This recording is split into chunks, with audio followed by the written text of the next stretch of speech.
पेंटे भी बेचते हैं। तो इस तरह हमारे घर का सिस्टम चलता है। मकान भी किराए का है। जैसे डबल महंगाई हुई है ना बेटा, ऐसे ही हमने यानी कि डबल नौकरी करनी है। इमरान खान साहब ने बोला कि आपने बहुत आराम कर लिया है, तो अब डबल डबल काम करो और अपने घर का सिलसिला चलाओ। और 40,000 रुपया रेंट मेरे ऊपर है, जो मैंने थोड़ा थोड़ा करके मालिक को देना है। अंकल आपके घर का रेंट कितना है? हमारे घर का रेंट है 11,000। तो ये जब आप रिक्शा चलाते हैं पेंटेक्स में गुजारा हो जाता है? बहुत मुश्किल से। अंकल आप इतने बूढ़े हैं, आप थक नहीं जाते? सुबह सारा दिन रिक्शा चलाते हैं, फिर रात को इतनी ठंड में बैठ के पेंटे बेचते हैं। ये बेटा आप जैसी बेटियों की दुआ है, अल्लाह ने हिम्मत दी हुई है।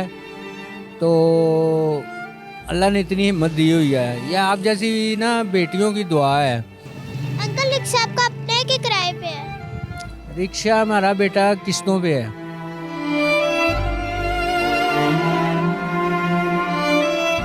अंकल इसमें तो आपका गुजारा बड़ी मुश्किल से होता होगा। आपने रिक्शे का फिर किराया देना होगा, उसके बाद घर का रेंट देना होगा, और ये सब खर्चे चलाने होंगे, तो कैसे मैनेज होता है? इधर से जितनी भी बचत आती है उसके साथ हम अपना यानी कि सब्ज़ी वगैरह और उसके बाद रोटी का आटा रोज़ाना जितनी होती है गुंजाइश उसी हिसाब से लेके आते हैं। अंकल आप कितनी दूर से आते हैं इधर? मैं बेटा इधर से आता हूँ मिस्री शाह से। कितनी दूर से? मजबूरी है ना, मेहनत करनी पड़ती है, मेहनत के बगैर कुछ नहीं मिलता। अंकल आपके बच्चे कितने हैं? मेरे बच्चे माशाल्लाह 2 बेटे हैं, 3 बेटियां हैं।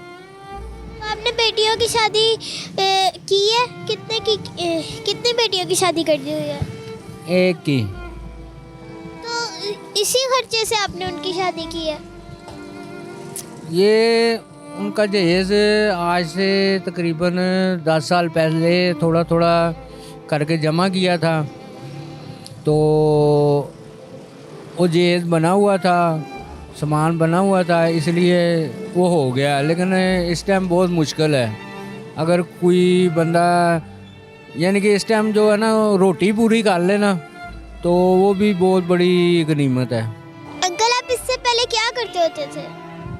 बेटा इससे पहले हमारा बहुत अच्छा काम था, पान सिगरेट का काम था। हमारे तकरीबन 4.5-5 किलो पान बिकते थे। बड़ी अच्छी ज़िंदगी थी, बहुत खुशहाल थे। फिर वो मालिकों ने दुकान खाली करा ली। फिर उसके बाद एक बेटी वो बीमार हो गई, तो उसके इलाज करते करते जो है ना वो सारा सिस्टम जो है ना धर्म भरम हो गया। दुकान भी छूट गई, बेटी फौत हो गई। तो फिर अब यही है कि अब यही काम कर रहे हैं, मजदूरी कर रहे हैं, और बस इसी तरह ज़िंदगी जो है वो गुजारा हो रहा है और बहुत मुश्किल हो रहा है। अंकल आप पेंटे कहाँ से लाते हैं और कितने की लाते हैं? ये बेटा पेंटे लेके आते हैं ना, तो इनको मरम्मत भी कराना पड़ता है, इनको प्रेस कराना पड़ता है, इनको इनकी जिपें वगैरह टूटी होती हैं, बटन वगैरह टूटे होते हैं, उनको सही सुई करके ठीक ठूक करके फिर हम रिक्शे में गैस डलवाते हैं, फिर इतनी दूर आते हैं।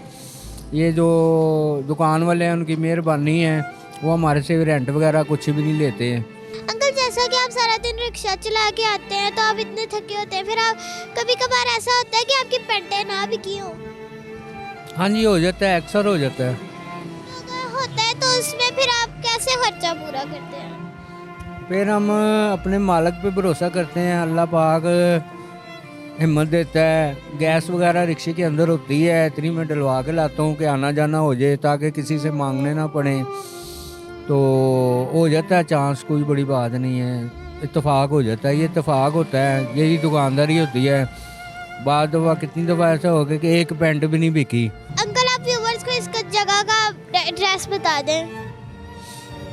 ये है जी 80 फुट रोड है, मरकज़ार कॉलोनी है, आगे डबल पुली है। हुकूमत से आप कुछ कहना चाहेंगे? जैसा कि महंगाई इतनी बढ़ गई है, गरीबों का तो जीना मुश्किल ही हो गया है। बेटा ये हुकूमत को भी पता है, लेकिन वो कहते हैं महंगाई कोई भी नहीं हुई। वो कहते हैं क्या है, 3 रुपये की गोली 7 रुपये की हो गई है, कोई मसला नहीं है। घी जो था 160 रुपये था, इस टाइम 380 रुपये किलो है। चीनी जो 50 रुपये वो 100 या 110 पे चली गई है। वो कहते हैं कोई इतना मसला नहीं है। जो दूसरे मुल्कों की बात करते हैं, जब खुद ओपोजिशन में थे तो कोई दूसरी हुकूमत 1 रुपया 10 रुपये 5 रुपये बढ़ाती थी तो शोर मचाते थे। तो अब जब इनकी बारी आई है तो अब ये दूसरे मुल्कों का मिसाल दे रहे हैं कि अमेरिका में इतनी है। कम से कम ये देखें कि उन्होंने सहूलतें भी तो दी हुई हैं ना। 10वीं क्लास तक वो बच्चे की सारी यानी कि उठाते हैं जिम्मेदारी पढ़ाई वगैरह की। यहाँ पे कौन उठाता है? गरीब के घर खाना नहीं है। आप लोगों की मिसाल देते हैं तो आप कम से कम उनके तरह चलो भी तो सही ना। अरे ये कैसे हमारे माई बाप हैं? माँ बाप तो अपने बच्चों को मुंह से निकाल के देते हैं। हम खुद हैं, हम अपने बच्चों को खुद इधर नहीं खाते कुछ भी, और घर जाते हैं कि जो यानी कि तकरीबन 100 रुपये का मैंने यहाँ पे शवारमा या बोतल लेनी है, वही 100 अपनी सब्ज़ी में डाल के सारे मिल के खाएँगे।